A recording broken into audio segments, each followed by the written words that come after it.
Welcome to Teja 70mm. నమస్తే తెలంగాణ. ఇవాళ వార్తలు చూసుకున్నట్లయితే నిండు సభలో హ్యాండ్స్ అప్ వ్యూహంతోనే కాంగ్రెస్ సర్కార్కు ముచ్చమటలు. బడ్జెట్పై చర్చను పక్కన పెట్టిన మరీ ప్రాజెక్టులపై తీర్మానం. నల్గొండ బీఆర్ఎస్ సభతో రాష్ట్ర ప్రభుత్వంపై ఒత్తిడి. రాత్రికి రాత్రి శాసనసభ ఎజెండా మార్చేశారని సర్కార్. గత ప్రభుత్వంపై నెప్పం వేసేందుకు మంత్రుల యత్నం. సాదాసీదంగా తిప్పికొట్టిన మంత్రి హరీష్ రావు. జవాబులు చెప్పలేక నీళ్లు నమిలిన రేవంత్ సర్కార్. రాష్ట్ర శాసనసభలో కేఆర్ఎంబీకి వేడిగా చర్చ. ప్రభుత్వానికి ధీటుగా బీఆర్ఎస్ పవర్ పాయింట్. కాంగ్రెస్ ఆరోపణలకు పక్కా ఆధారాలతో కౌంటర్. రేవంత్ హోదాగా ఉండడం నేర్చుకో. అసెంబ్లీ మాజీ హరీష్ రావు మాట్లాడుతుండగా సీఎం రేవంత్ రెడ్డి పదే ఆయన ప్రసంగాన్ని అడ్డు తగేలా రన్నింగ్ కామెంటరీ చేశారు. అలా 4-5 సార్లు కామెంట్ చేయడంతో సీఎం చేష్టలపై హరీష్ వ్యక్తం చేశారు. ముఖ్యమంత్రి గారు మాట్లాడతారు, నేను కూర్చోవాలన్నా? ఎందుకు అలా రన్నింగ్ కామెంట్ చేస్తారు? మీరు CM, leader of the house, ఎందుకు అలా మాట్లాడతారు? హోదాగా ఉండడం నేర్చుకోండి అంటూ హితవు పలికారు. Harish counter attack. సభలో ఎంతసేపైనా మాట్లాడతాం, మీలా ప్రిపేర్ కాకుండా రాలేదు, మొత్తం ప్రిపేర్ అయ్యే వచ్చినాం. రాత్రి 12 వరకైనా మేము సిద్ధంగా ఉన్నాం. బట్టలు సర్ది కూడా తెచ్చుకున్నాం. బీపీ లేచినట్టున్నది, బయటికి పోయి ఓ గోలేసుకొని రా వెంకన్న. ఉన్నదంటే ఉలుక్కెందుకు, ఓపిక బట్టన్న. నువ్వు ఉప ముఖ్యమంత్రి, కొంచెం ఓపిక తెచ్చుకో. రేవంత్ లాంటి వ్యక్తి కూడా తెలంగాణ ఉద్యమం గురించి మాట్లాడితే దయ్యాలు వేదాలు వలించినట్టే ఉంటుంది. రేవంత్ రెడ్డి కొడంగల్ ప్రజలు తరిమితేనే మల్కాజిగిరికి వచ్చినవా? నువ్వెందుకు వచ్చినావు? మీరు ఒక వేలు చూపిస్తే 4 వేలు మిమ్మల్ని చూపిస్తాయి. తెలంగాణ కోసం మర జల సాధన ఉద్యమం. నేడు జనం చెంతకు బీఆర్ఎస్ అధినేత కేసీఆర్.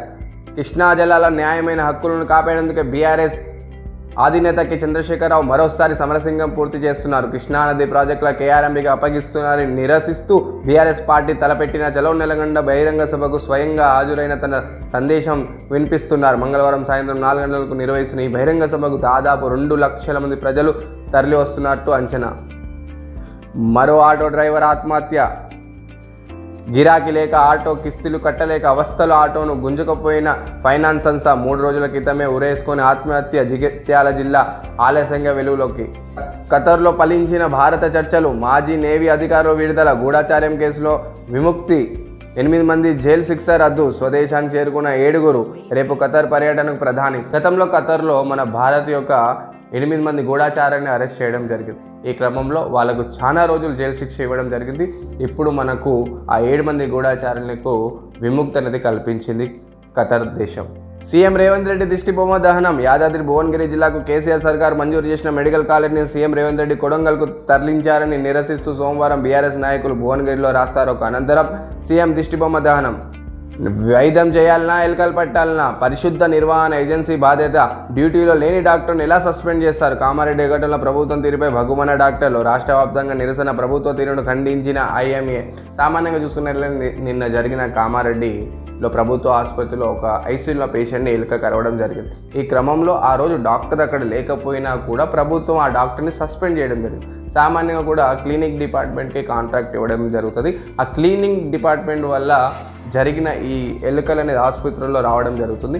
వీళ్ళ వల్ల మా డాక్టర్ని ఎందుకు సస్పెండ్ చేశారని చాలామంది డాక్టర్లు, జూనియర్ డాక్టర్లు ధర్నా అనేది చేస్తున్నారు.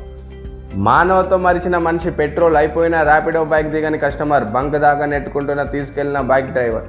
సామాన్యంగా కూడా ఒక ర్యాపిడో బైక్ ఒక కస్టమర్ బుక్ చేసుకోవడం జరిగింది. దురదృష్టశాతం పెట్రోల్ అనేది అయిపోయింది. ఆ ర్యాపిడో వ్యక్తి ఆ కస్టమర్ని, సార్ ఇక్కడ ఒక 5 మినిట్స్ నుంచోని నేను పెట్రోల్ కొట్టించుకొని వస్తాను అంటే ఆ కస్టమర్ వినలేదు. అలానే బైక్ మీదనే కూర్చుంటానని కూర్చున్నాడు. అలా పాపం 3.5 కిలోమీటర్ ఆ బైక్ మీద అలానే పెట్రోల్ బంక్ వరకు తీసుకెళ్లాడు. గాఢ నిద్ర లేకపోతే, సామాన్యంగా కూడా మనిషికి నిద్ర లేకపోతే చాలా ఆరోగ్య సమస్యలు వస్తాయి. సో దీనికి సంబంధించిన కాలిఫోర్నియా విశ్వవిద్యాలయంలో ఒక పరిశోధన జరగడం జరిగింది. నిద్ర సరిగా లేకపోతే చాలా అనారోగ్య సమస్యలు వస్తాయని, అదేవిధంగా గాఢ నిద్ర అనేది ప్రతి ఒక్కరు పోవాలి. అలా గాఢ నిద్ర పోయినట్లయితే చాలా వరకు మనకు ఈ ఆరోగ్య సమస్యలని రావు. అదేవిధంగా మనకు జ్ఞాపక శక్తి కూడా పెరుగుతుంది అని చెప్తున్నారు.